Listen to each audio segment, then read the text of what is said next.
I make them all out front. You get the pump and throw your fist up in the air. Bump on that. Bump, bye, bye, bump, bump, bye, bye. Bye, bye, bye. Bye, bye, bye. Assalamualaikum. Waalaikumsalam. Pagi Pak. Pagi, Pak. pagi, pagi. Eh, Anak soleh ini. Ya. ya Pak. Oke, anak-anak, hari ini kita akan memulai pembelajaran tentang pendidikan dan kewarganegaraan Pancasila ya. Iya Pak. Oke. Sebelum memulai pembelajaran kali ini, marilah kita baca doa untuk ketua kelas. Siapa ketua kelasnya? Agung Pak. Oke. Silakan Agung untuk Berdoa dimulai. Bismillahirrahmanirrahim. Berdoa selesai. sebelum memulai, Bapak absen dulu ya anak-anak. Iya Pak. Jamaluddin, Hadir. Agung Setiawan, Hadir. Hadir. Oke. Hari ini siapa yang gak masuk? Si Pak Hujan Pak. Hujan. Siapa lagi? Sandri. Oh, Andre Pak. banyak yang gak hadir ya hari ini. Iya Pak. Mudah. Kemarin kita sudah menjelaskan tentang sistem hukum ya. Sekarang hari ini kita akan melanjutkan tentang hakikat hukum internasional. Ada yang tahu hukum Tahu, internasional Pak. itu? Tahu Pak. Nah, hukum nasional itu merupakan yang berlaku dalam kawasan internasional yang dibuat untuk selalu dipatuhi dan ditaati oleh setiap warga negara. Nah, sistem hukum internasional juga disebut sebagai aturan yang telah diciptakan oleh antar negara ya, yang melintasi batasan-batasan negara. Yang meliputi, nah, ada yang tahu pengertian hukum internasional itu apa? Enggak tahu. Nah, hukum internasional itu merupakan bagian yang mengatur bentuk aktivitas, cerita, dan skala internasional. Nah, ada beberapa ahli ya. Yang pertama itu menurut Oppenheimer. Nah, menurut Oppenheimer itu hukum yang timbul dari kesepakatan masyarakat internasional dan pelaksanaan dijamin oleh kekuatan dari negara luar ya. Ya. Contohnya itu dari Malaysia, Singapura, Amerika, dan negara-negara lain. Jepang. Ya, termasuk juga ya dari negara Jepang juga ya. Nah, menurut Mokhtar Kusmatmaja itu hukum internasional itu adalah keseluruhan kaidah-kaidah dan asas-asas yang mengatur hubungan dan persoalan yang melintasi batasan-batasan negara, antar negara, dan subjek hukum lainnya. Nah, apa sih subjek hukum negara itu sama lain? Ada yang tahu tentang asal mula internasional itu apa? Tahu Pak? Nah, hukum asal mula internasional itu dengan yang disebut dengan ius gentium, yaitu atau yang bahasa Indonesia itu antar bangsa-bangsa. Nah, ius gentium itu memiliki perkembangan yang menjadi disebutkan nama yaitu ius intergentum, yang artinya hukum yang diterapkan bagi kaula bangsa orang asing yang datang ke negara Indonesia.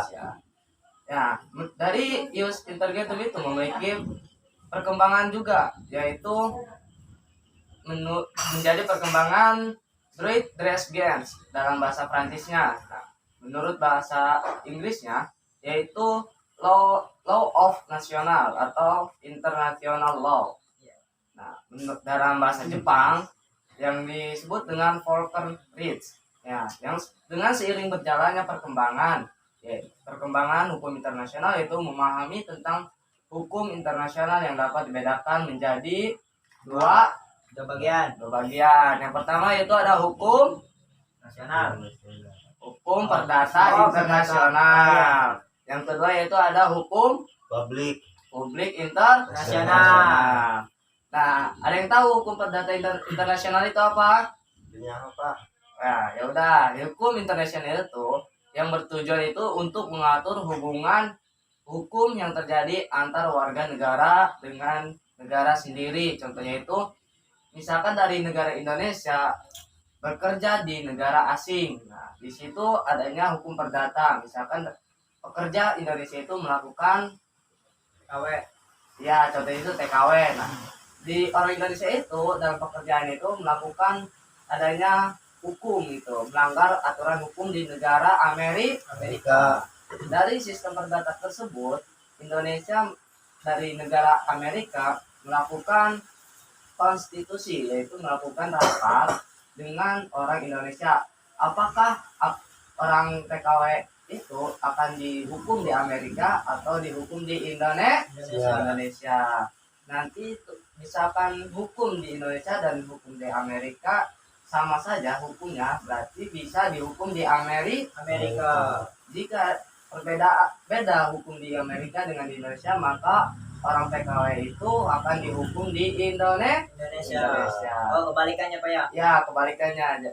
Nah, selanjutnya yaitu adanya hukum publik internasional, yaitu hukum yang merupakan suatu yang bertujuan untuk mengatur negara yang terjadi atau antara suatu negara dengan negara yang lain. Contohnya seperti yang tadi ya, sama. Tapi hukum publik ini hukum yang melalui seperti publik itu yang tersebar secara cepat gitu ya. Contohnya itu melalui sekarang itu gentar-gentarnya dengan media sosial. Contohnya apa aja? Facebook Pak. Iya, ada lagi? Instagram.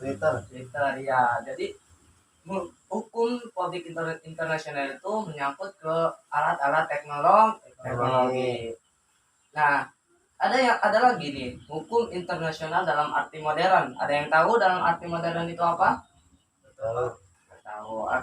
Nah, hukum internasional itu dalam arti modern itu hukum yang saat ini merupakan hasil dari konferensi di Wina. Di Wina itu pada tahun, ada yang tahu pada tahun berapa? Pada tahun 19 berapa? Gak tahu. Oh, iya. Pada tahun 1969.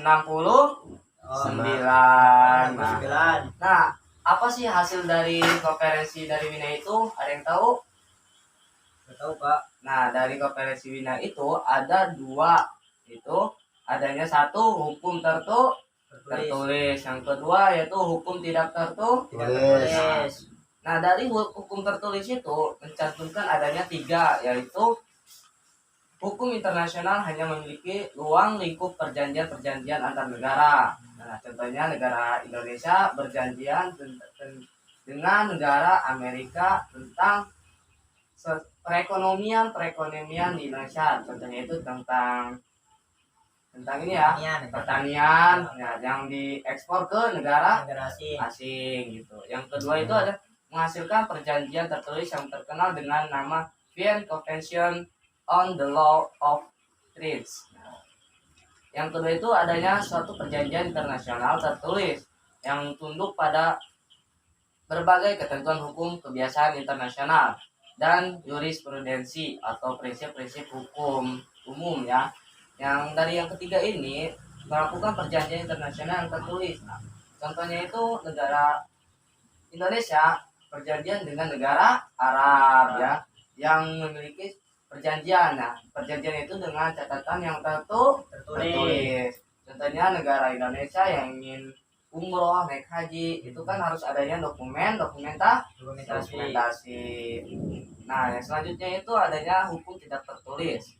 Nah, itu hukum tidak tertulis. Nah, jadi hukum tidak tertulis ini adalah terdapat hukum kebiasaan internasional. Nah, hukum kebiasaan nasional ini yang memiliki ruang lingkup hanya untuk perjanjian antar negara.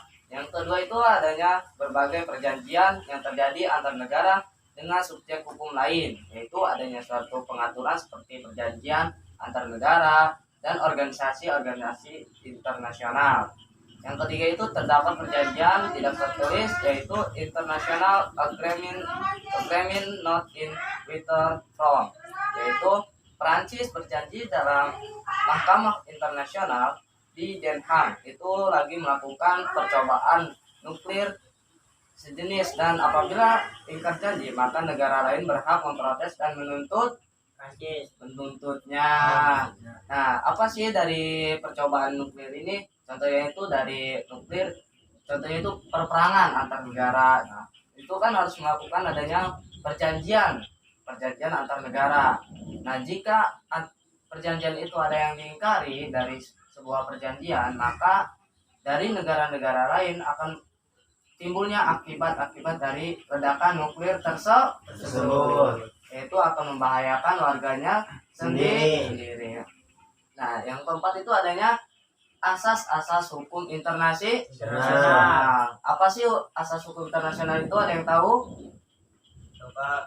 Nah, dari hukum internasional itu adalah setiap negara di dunia harus selalu memperhatikan beberapa asas. Dari beberapa asas itu memiliki 3 asas. Yang pertama ada asas apa aja? Teritorial. Nah, yang kedua ada. Asas kebangsaan. Nah, yang ketiga.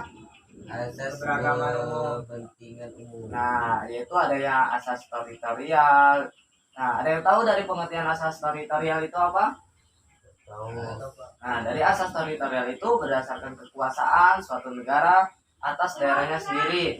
Hal tersebut memiliki arti jika negara melaksanakan hukum untuk semua orang dan semua barang yang berada di wilayah negaranya sendiri. Nah, dari asas teritorial ini, yaitu contohnya di desa kita, di desa Tejamari dengan desa Sukaindah. Nah, memiliki kekuasaan ya, yaitu contohnya perbatasan dengan desa yang lain.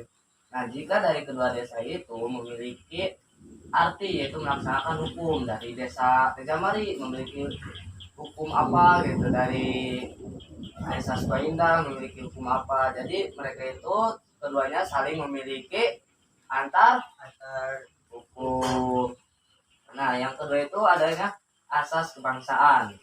Asas kebangsaan ini pada dasarnya itu kekuasaan negara untuk seluruh warganya negara. Artinya setiap warga negara mendapatkan perlakuan hukum yang berasal dari negaranya sendiri. Balik lagi ke hukum tentang orang Indonesia menjadi TKW. Nah, yang selanjutnya itu adanya asas kepentingan hukum.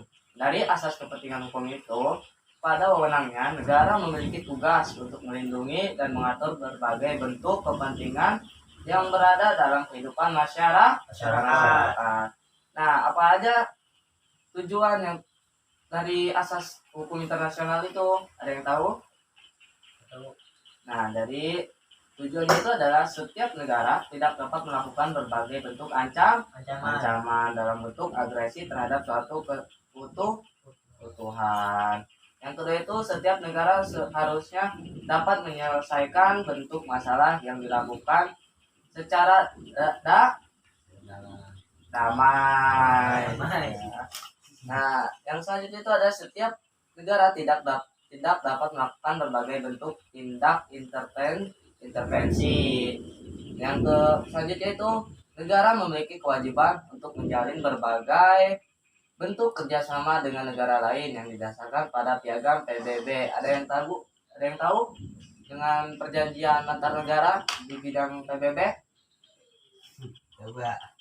Nah, perjanjiannya itu contohnya perjanjian tentang perekonomian, SPBU. Ya. Dari negara Indonesia ini memiliki perekonomian yang sangat luas dari Sabang sampai Merauke. Jadi perjanjiannya itu melalui dalam perekonomian dan hal-hal yang lainnya. Yang selanjutnya itu memiliki asas persamaan dan hak penentu nasib sendiri, kemerdekaan dan mewujudkan suatu kedaulatan suatu negara yang ditentukan oleh rakyat. Nah, yang terakhir yaitu memiliki persamaan kedaulatan negara. Nah, dalam hal ini negara memiliki suatu persamaan secara umum. Ada yang tahu secara umum itu apa? Nah, secara umum itu memiliki kedaulatan yang sama, yaitu kedaulatan menjunjung tinggi negaranya, persamaan dalam perhukuman, ya. Yang selanjutnya itu adalah sumber hukum internasional. Nah, ada yang tahu sumber hukum internasional itu apa tadi? Tahu. Nah, hukum internasional itu memiliki beberapa piagam ya. Yang pertama itu perjanjian internasional yaitu atau traktat. Nah, piagam internasional merupakan perjanjian yang dilakukan dan diadakan oleh antar anggota masyarakat bangsa-bangsa dan dapat mengakibatkan timbulnya Global. hukum baru. Nah, dari hukum lama menjadi hukum Baru. Nah, jadi adanya perubahan. Nah, yang selanjutnya itu adalah kebiasaan internasional yang diterima sebagai hukum. Nah, apa aja sih kebiasaan hukum internasional itu? Ada yang tahu? Enggak. Nah, yaitu adalah semua kebiasaan internasional dijadikan suatu sumber hukum. Jadi kebiasaan-kebiasaan saat kita melakukan aktivitas yaitu akan dijadikannya suatu hukum. Contohnya Saling. maling. Nah, terus ada yang terkait korupsi. Yang korupsi itu yang akan mengakibatkan kerugian di negara sendiri. Yang selanjutnya itu adanya asas-asas hukum umum yang diakui oleh bangsa, yaitu adalah merupakan suatu asas hukum yang didasari suatu sistem hukum modern. Sistem hukum modern ini merupakan suatu sistem positif ya, yang didasarkan pada lembaga hukum barat. Nah, yang berdasarkan sebagai besar pada asas hukum yang berasal dari Romawi. Nah, yang selanjutnya itu adanya keputusan hakim dan ajaran para ahli hukum internasional itu.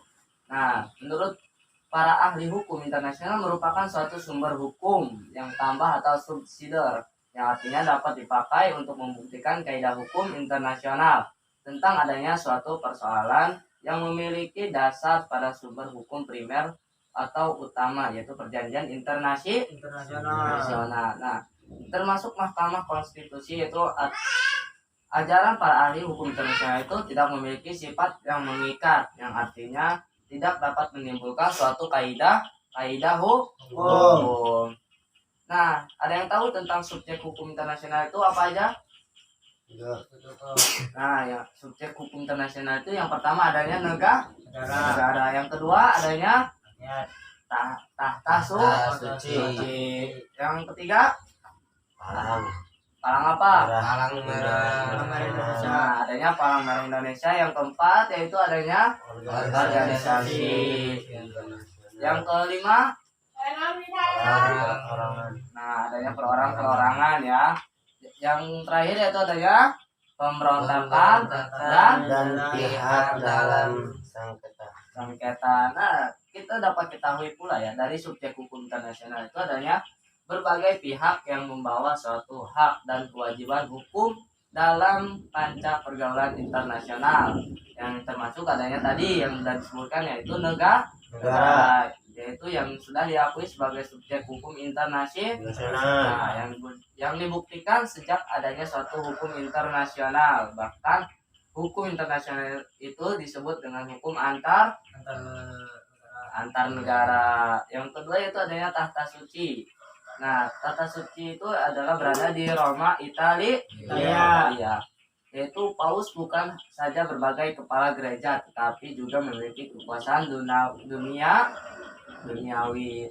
Nah, tahta suci ini jika disebutkan di Indonesia itu sebagai tempatnya ibadah. Contohnya itu masjid. Nah, selanjutnya itu adanya organisasi internasional. Dalam organisasi internasional itu yang disebut dengan PBB. Dari zaman sejarah dari Presiden Soekarno, dari presiden pertama sampai saat ini, dan ILO yang memiliki suatu hak dan kewajiban yang telah ditetapkan dan dalam berbagai konvensi internasional. Nah, yang selanjutnya itu adanya orang perseorangan ya, yaitu adanya individu yang dapat dijadikan subjek hukum dalam internasional yang dapat terbatas ya. Hukum individu itu hukum yang dapat dibatasi, itu adalah suatu diatur dalam perdamaian persyaratan pada tahun, ada yang tahu pada tahun berapa? 1919 ya, yang memungkinkan orang perorangan itu mampu mengajukan berbagai bentuk perkara ke hakim atau ke mahkamah konstitusi di negara sendiri ya. Yang terakhir itu adanya pemberontakan dan pihak dalam sengketa. Ada yang tahu pemberontakannya itu apa aja? Maling. Ya, bisa termasuk ada yang lagi? Ya, itu Bukan. ya, Bukan. yaitu ada memperoleh kedudukan dan hak sebagai pihak pemenang sengketa. Nah, contohnya itu dari maling. Nah, dia ngakunya tidak maling, tapi dia sebenarnya mencuri atau maling ya. Nah, oke anak-anak, cukup dari Bapak segitu aja ya.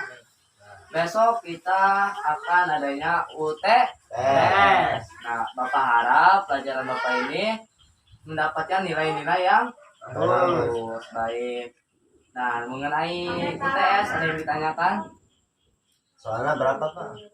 Nah, soalnya itu tergantung ya, ada mau PG apa esai? PG aja Pak, PG. Yang mudah. PG Bapak kasih 40 soal. Tenang aja Bapak gampang-gampang kok. Gampang-gampang ngasih. Tapi beranak gitu ya. Enggak beranak kan namanya juga PG ya. Jadi itu ini ya, udah dari Bapak segitu aja. Bila taufiq wal hidayah. Assalamualaikum warahmatullahi wabarakatuh. Waalaikumsalam warahmatullahi wabarakatuh. Oke.